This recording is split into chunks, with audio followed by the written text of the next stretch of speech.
Hi, my name is Josh Olson, and I had the privilege of interviewing my good friend Paul Ojambo. Paul grew up in Uganda, moved here to the U.S. For sixth grade. He was about 11 years old at the time. And in our interview, it just was a great experience to talk to him and talk about the differences and things that he went through while he went through the transition.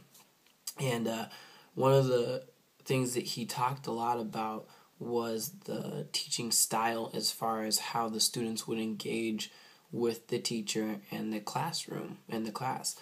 And one thing he mentioned that was a lot different for me was that when he was in school, they would have a blackboard up top, and the teacher would just teach.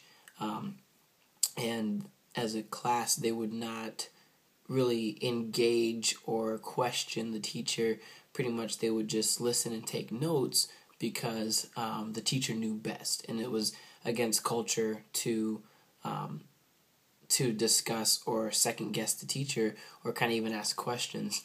And on top of that, he mentioned that one huge difference between here and or learning here in the U.S. and learning in Uganda was that when he came overseas or came over here, he actually came to realize that the teachers here kind of just taught because it was their job, as opposed to in Uganda, the teachers actually really cared about the kids and wanted to help them grow and learn.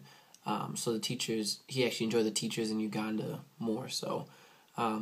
So again, one of the big differences between us two is growing up, I loved discussing and having discussions with my teacher and the class, and my teacher would let me do that. And he said that in Uganda it wasn't so much like that. A few things that I've learned from this interview was just the fact that if I was to go in this profession of teaching, one thing to keep in mind when teaching cross-culturally is just to have patience, because everyone's coming from a different background, and just to think about how I can teach on a level that they'll also understand. Another thing is he mentioned use a lot of visuals, because for people that might not know the normal way of life here in the States, a visual or some type of picture to explain what's going on is a great way to communicate. So those are the two things that I really took out from this interview. Thanks for watching.